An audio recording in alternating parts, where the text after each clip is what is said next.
What I was told in the home behind closed doors when I was growing up, that's not the most fun trip down memory lane, but I always like to be honest about acknowledging anti-Blackness among Asian Americans, especially when the call was coming from my own house, so here we go. I first became aware of my mom's anti-Blackness when I started kindergarten, and it mostly centered around avoiding interactions with Black people and not allowing me to be exposed to anything that she considered Black culture. So if we were walking and she saw a Black person, she would pull me closer to her. If we were in the car in a parking lot and saw a Black person in the parking lot, she would make a point to lock the doors, and I wasn't allowed to listen to rap or Michael Jackson or Tina Turner. And she was hypocritical about that, because I wasn't allowed to listen to Cyndi Lauper or Madonna either. She would call it trash music and say that it was going to be a bad influence. But if it was a white artist, it was not racialized. It was only when it was Black artists that it was racialized. And another thing that I think is kind of typical is, as a musician, there were a lot of Black artists whom she respected and enjoyed, but she would always say that one Black artist is the exception, the rest are bad influences.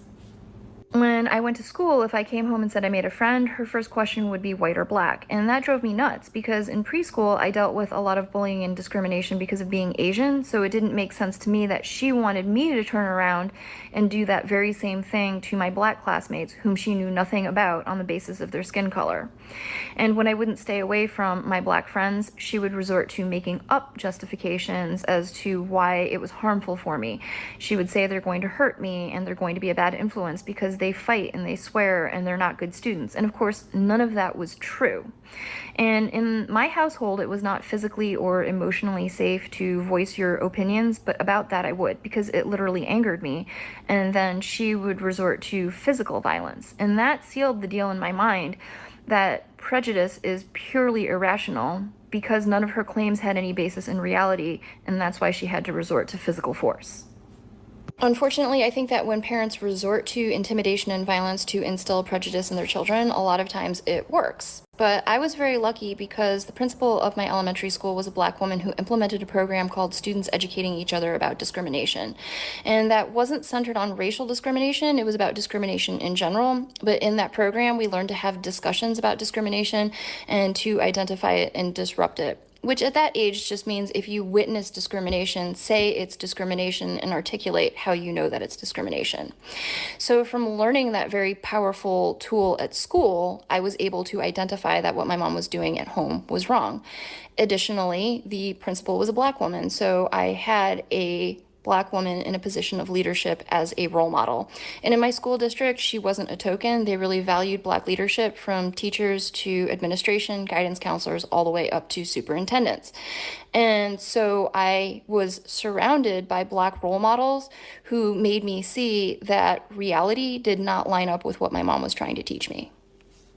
The straw that broke was sometime around the ages of between 7 and 9. I was planning a birthday party, and I told my mom that I want to invite my friend Keisha, which I knew was going to be an issue, but I thought I would try. And she said no, and I said, fine, then I don't want to have a birthday party, and she made me have the birthday party. So now that felt like that's not only cruel to me, but that's cruel to my friend Keisha, whom you don't even know because you refused to meet her. Shortly after that, we were walking in the mall, and my mom did this thing that she often did, which is she sees Black people minding their own business, and under her breath, she mumbles a derogatory term in Chinese for Black people. And I remember I pulled back on her hand and faced her, and I said, they are not doing anything. You don't know them. The next time you do that, I am going to go up to them and I'm going to tell them what you said.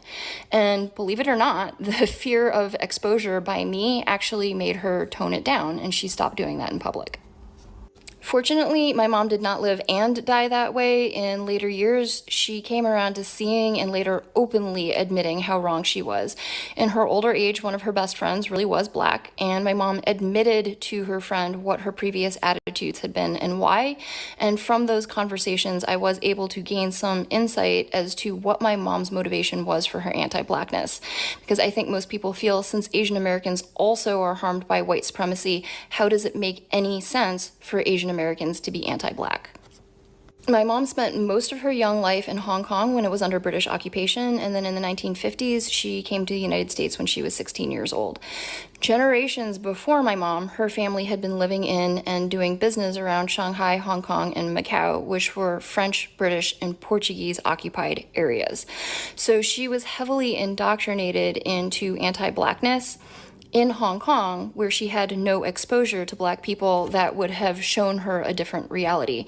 And furthermore, what she was indoctrinated into is the idea that an Asian can elevate their status in white spaces by aligning with white supremacy, which includes aligning with anti Blackness. So I think what my mom was doing with me is that from a young age, she saw that I was having a hard time as an Asian American assimilating. So she felt that if I associated with Black classmates, that would make assimilating into white spaces even harder. And she was concerned that associating with Black classmates would negatively impact my status in white spaces. Well, we all know with me that the outcome was I understand very clearly what spaces I want to be part of and what spaces I don't.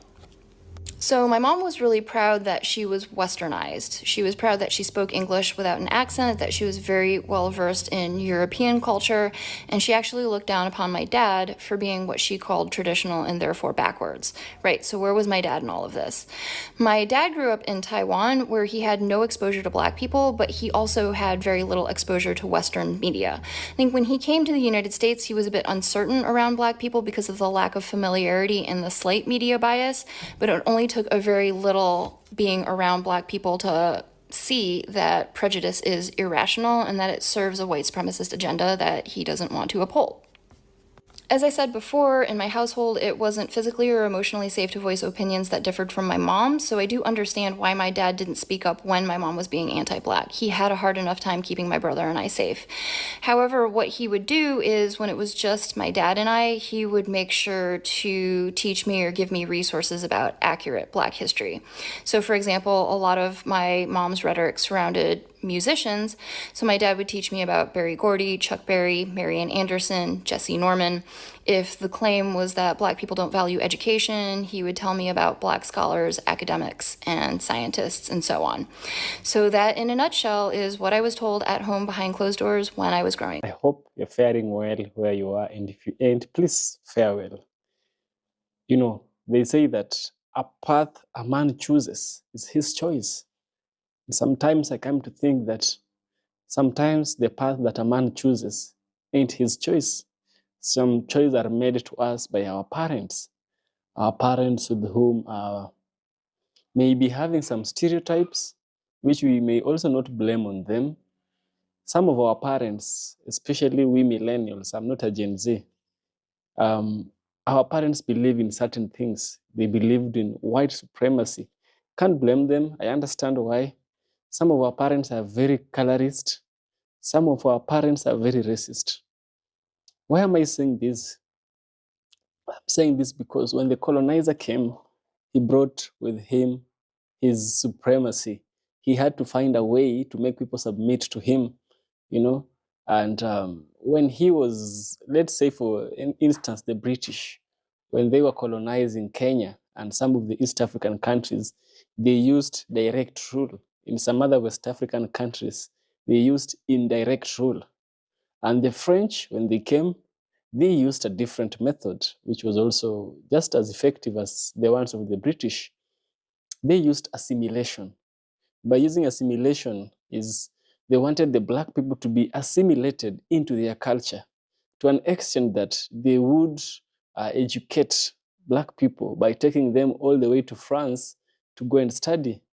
In fact, the first president of Senegal, Leopold Sédar Senghor, was an intellectual that was taught. He was taught the ways of the white person by the French, they themselves. So assimilation really, really convinced Africans that we weren't enough and we needed the white people. The same thing happened in other cultures. It happens in other traditions. The Chinese also, they were colonized by the British, by the Japanese as well. So we can't blame them if they have that white supremacy in their heads, right? But remember, a path a man chooses is his choice, and maybe it's not. For this reason, I want us to watch a video to get more details. I shall get back where we shall also have a deep critical analysis of the video. Let's dive in. Question. This actually is a serious question. Why don't you like us Black people? Non-American Asians always gave me the cold shoulder. American Asians were cool and I often hang out with them. Are they just not used to us? Partially. Sad to say, but I know that there's anti-Blackness very much so in a lot of Asian American communities. And obviously, unfortunately, anti-Blackness is global. And I think like it's a very long historical answer. Yeah. Some of it has to do with not being used to it. Okay, so colonization happened throughout the whole world when white colonizers took over Asia, Africa, all the other continents. And with that came the belief of anti-Blackness that was instilled upon all of these communities. Now, once those colonizations ended, you were left with this homogenized community where they don't know anyone who don't look like they're all white, all Asian, all South Asian, whatever it may be. And then all of a sudden you fast forward to having technology and Western media, because again, controlled by whiteness, is pushing out this message of that Black communities are gangsters, do this, they do that. And then that media gets pushed out into the world in the form of movies and TV shows. And now you take this homogenized community who has learned anti-Blackness through colonization and stuff like that, on top of the fact that it's then mixed with people who are learning about these races for the first time through fictionized television that is controlled by white media. And then you have this biased look. So when they meet Black people for the first time, they're having to reconcile what they have been essentially brainwashed into thinking versus then trying to figure out what that means when they meet you and they're like, but you're not any of these things, which is the reason why you get a lot of people from Asia who are having to go through that discovery, and Asian Americans who grew up with that and know that those are things that are essentially propaganda, mind washing, you know, to keep upholding this idea of, and instead of using the WS word, I'm going to say anti-Blackness, because one is, you know, hand in hand, and they push this anti-Blackness, then it's basically global propaganda. So then people are trying to, you know, come to those terms. And instead of just being hateful, they may just not understand. Mm-hmm. You know what I mean? And I think that's like the short end of it. Yeah. I mean, I have nothing to contribute. That was very concise. A lot of people are just conditioned to believe that Black people are whatever the conditioner wants you to believe they are. Yep. And, you know, like my grandma, the only Black people she had ever seen were American soldiers in Korea. And to her, they were all part of the same group. And then when she came to America, all she knew about Black people was, like you said, what she had seen on TV, what people had told her. And so she was very distrusting of Black people. And I was like, how many Black people are just like everybody else? Like, you know, I go to school with Black kids, like, you know, and she was just like, oh no, you know, they're very dangerous. I'm like, they're not. This is just what people wanted you to believe. But, you know, what else did she know? You know what I mean? She's just this, like, you know, country girl from, you know, uneducated, and is told by everybody in power what to believe. You know, my God is better. My people are better. My guns are better. You know, so she's like, okay, well, all of these things are better. So I better side with the better side. This couldn't be farther from the truth. In fact, our greatest allies have been the Black community. Black and Asian solidarity has a long, long history. And that's not to erase the examples from both sides of intolerance, hate, and violence. But at our best, we have long fought alongside each other, such as Frederick Douglass advocating for Chinese and Japanese immigration in 1869. Or when Henry Turner and Ida B. Wells spoke out on behalf of Filipino freedom fighters. Malcolm X, Muhammad Ali, Martin Luther King, and many Black protesters condemning the violence and war in Vietnam. Japanese Americans fighting alongside the Black community to repeal the Emergency Detention Act. The powerful relationship between Yuri Kochiyama and Malcolm X. Grace Lee Boggs and her husband James Boggs. Jesse Jackson, the NAACP for Vincent Chin. And the majority of Asian Americans who Actually, a lot of black people you'll talk to say they prefer the racism in China over back in the States. They perceive it to be differently because here they see it more as ignorance, whereas in the States it's more like hate. Like people actually hate you and like want to kill you or threaten you violently. But in China, it's more like, it's just different. It doesn't seem like they hate you. Especially when I speak Chinese, I can go almost anywhere and talk to people, at least in the places I've been so far. And people will kind of accept me, I guess. I don't know how else to explain that, but they won't be like, oh, get out of my store. They won't follow me around in the store and see if I'm trying to steal something. They won't, like, I don't know, be rude to me. Now, that's not the case for all black people. Again, I'm the Obama black, I guess, that Chinese people are more comfortable with. So when you have kind of darker skinned black people, their experiences are much. Americans, why y'all don't like us for real? All right, important question, so I'm going to try to answer it, but not in the way you might think. Because what I'm not going to do is try to answer or justify away anti-blackness that does exist in the Asian American community. And with what I'm about to say next, I'm not trying to be like, well, but what about you guys? I do want to gently push back against the comment that the black community rocks with the Asian American community. Because if we're keeping it a buck, the animosity doesn't just go in one direction, it goes both ways. And that's what I want to address. And the way I'm going to do that is by giving context on my community. The Asian American community is made up of people from dozens of different countries that speak dozens of different languages, have different religious beliefs, and believe it or not, the hatred that exists within our community against one another is much stronger. And why is that? Well, maybe because we've been at war with each other for hundreds, if not thousands of years. Now, here's some more context. The majority of our community is first or 1.5 generation immigrants. Why is that important? That means that English is language, American culture is not what they understand, nor do they have a strong grasp or understanding of American history. Now, for many of us who were born here and grew up here, we know about systemic racism. We have seen and experienced firsthand how harmful racism is. And we're taught about the civil rights movement. Granted, it was a whitewashed version, and I didn't actually learn about Malcolm X, Stokely Carmichael, Yuri Kochiyama, Grace Lee Boggs until I actively sought out that information myself. But that being said, I want to talk about Yuri Kochiyama. A lot of people don't know how close Malcolm X and Yuri Kochiyama were. In fact, in Spike Lee's adaptation of Malcolm X's life, he actually excludes the fact that Malcolm died in Yuri Kochiyama's arms. What's also not taught is the murder of Vincent Chin, and how his story doesn't become a national story if Reverend Jesse Jackson doesn't fly up to Detroit and demand that it becomes a national story. But people also don't know about leaders like Kathy Masayoka, who has been going to Congress year after year to testify using the reparations given to Japanese Americans after internment as justification for why the black community and black people deserve reparations too. So how do we fix this? I strongly believe that a lot of this is miscommunication, at least misunderstanding, and that has caused a lot of the pain that exists within our communities. So having dialogue like this, building real relationships in real life, coming together and partnering and actively working to understand one another better, sharing resources and opportunities, showing up for one another, and welcoming one another into our homes. Look, I'm not here to deny that individual Asian Americans have caused a lot of harm towards the black community. Nor am I going to blame the entire black community for the harm that individuals that are in the black community have caused towards the Asian American community. But what I am calling for is for us to actively seek to understand each other and work together.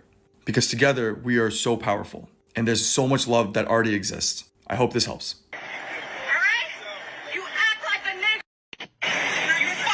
Let me get this clear. This woman right here, this individual does not represent the Asian community. Her POC card is revoked. She is not a person of color anymore. White people, you can have her. The reason why I'm saying this is because I'm sick and tired of seeing my Asian people in the comments talking about, I apologize on her behalf. I apologize for her behavior. Oh my God, I am so ashamed of being Asian. Shut the fuck up. You shouldn't apologize for someone else, bro. Real shit. Like, she is not even part of our community, so don't even. Why would we let this woman represent our community when she's making us look bad? No, she is not Asian. Period. Another thing I want to say is that two wrongs do not make a right. Just because you've seen this one Asian, I put the quotation marks around the Asian because she's not Asian in my book. Just because you've seen this one Asian lady be racist does not mean you should be racist to all Asian people. This one Asian lady should not represent the Asian community as a whole. That's ridiculous. Do not respond in racism towards Asian people as a whole, bro. You're coming for me who's not racist. You're coming for everybody who's not racist. Every Asian that's not racist. It doesn't make any sense. Like, if you see the comments of this video, you see everybody moving like New York drill rappers if they were racist. They're talking about every Asian shot, every Asian dead, smoking on all Asians. I'm on BT with every Asian. Stop Asian hate, more like go Asian hate.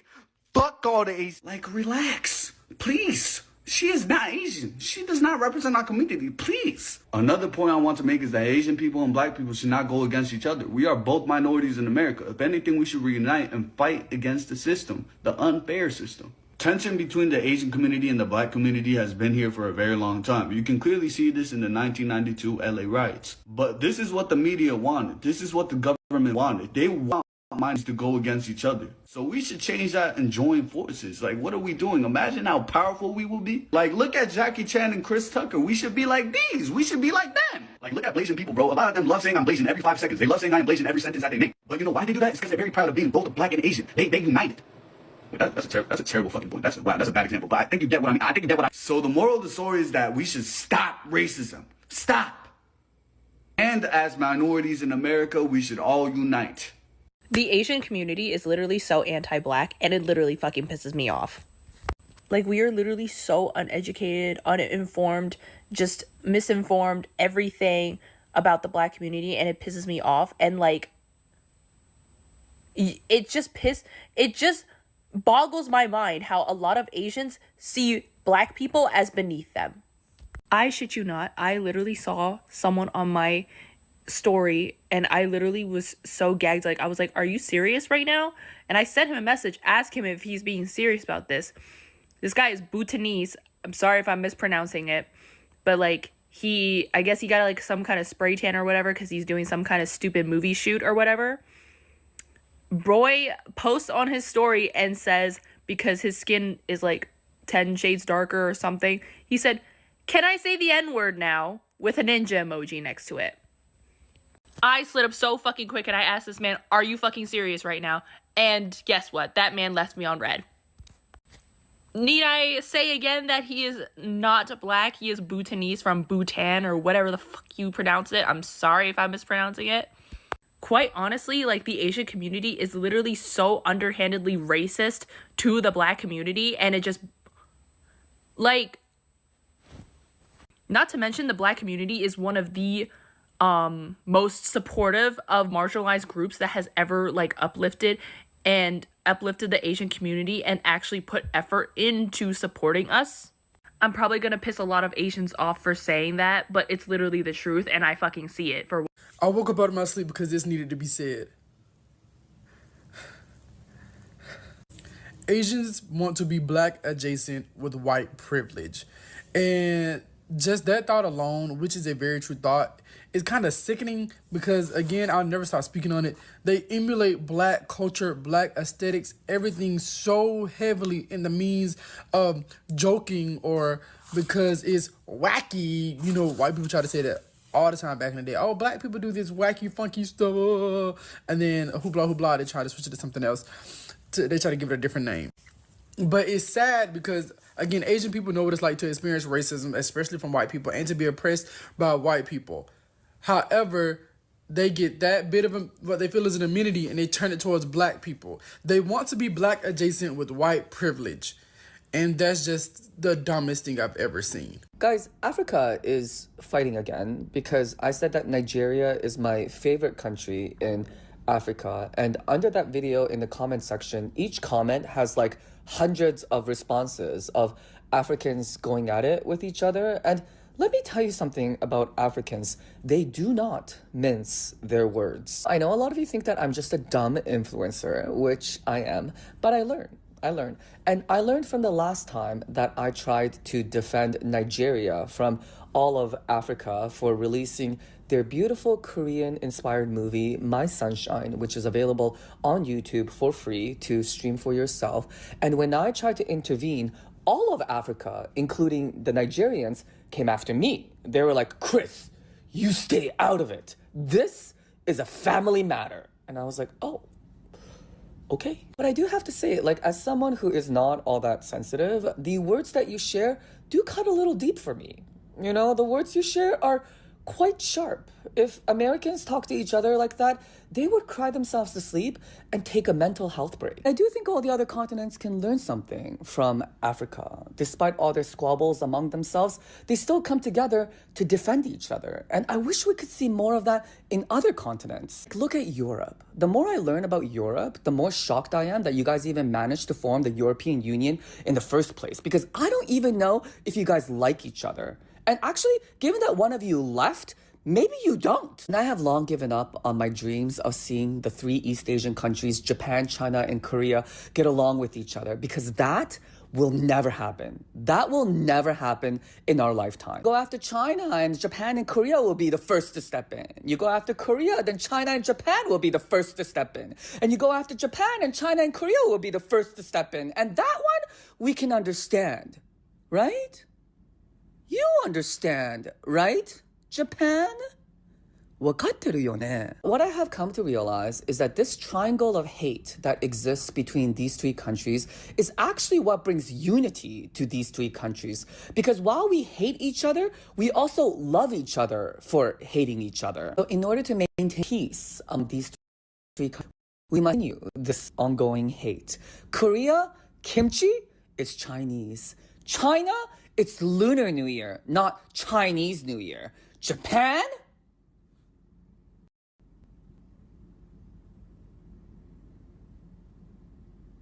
As a Korean girl dating a black guy, what would you say you've learned so far from the foreign culture or the black community culture? Definitely a difference in race because he always says that it's a black thing, but I don't know. He said, I'm black. Like, black people don't swim. We're not in the water a lot. He doesn't like the water, but I love swimming. And then he also like always says when I want to go out in the summer, he's like, oh, I'm black. Like, black people don't like being in the sun. Or when it's cold, like he's like, oh, like I'm black. Like, we don't like being out when it's cold. His music taste is also different because like even though he's black, I like to listen to like very old R&B songs, and he thinks they're depressing and sad because he listens to like rap and trap music. Other than that, I think maybe hair. I used his hair product and I found out that I was actually naturally wavy hair because he's black, he has curl cream, like curly hair. You ask for me? Hi, sweetie. Hi, for you. I hate this so much. Yes, Chinese people can be racist too. They are human beings. God, we can suck. In today's modern day and times, today's modern day and times, there are things with which we should have already let go. There are things in which our minds should never really settle in, right? Things that we didn't know better, our parents didn't know better, and so they were also pushed that same narrative by their own parents. And you came to discover somewhere in between, we lost our self-identity. Somewhere in between, we lost who we truly are. And it is a journey to try and recover your own self. It is a journey to try and see who you are. Because I'm going to tell you this. If you don't know who you are, the chances of becoming who you are not are always extremely very high. Extremely and very, yes. Very, very extremely high. If you don't know who you are, anyone will come and call you names. And you will accept it. Someone will call you this. Accept it all as who I am. So you're accepting all this because you don't know who you are. Now, when people leave their countries and they go to the United States of America, for instance, for the Chinese and the Asian community, by Asian I mean the Chinese, the Japanese, the Indians, so many of these, right? The Vietnamese, we have quite a number of them over there. Now, they go there and they forget their culture, they forget their struggles, they forget their paths. of freedom and struggles they went through in their countries. For instance, Vietnam had a lot of conflict with the US. We had the Vietnam War according to the American. We had the American War according to the Vietnamese. So that is also part and culture of their narratives, right? That is what builds into the fabric of their society and the traditions. So you can't come and tell them that you people are inferior in any way, these people are that. No, they are superior in their own way, and everyone's superiority counts, right? Nobody is greater than you, and you're greater than nobody. That is what Abraham Lincoln said. So when it comes to the black people's first origin is Africa. And Africa is known to have had built, many empires, very strong empires. First civilization took place in Africa, Egyptian civilization, right? Religion had foundations in Africa as well. The earlier forms of Christianity was in Ethiopia, from Ethiopia into Europe, right? We have these accounts in the books of Old Testament. Ethiopia normally referred to the countries south of Egypt. And what are the countries south of Egypt? We have Eritrea, we have Ethiopia itself, we have Somalia, we have Sudan. We didn't have South and North Sudan. No, until 2011, it used to be a single country, a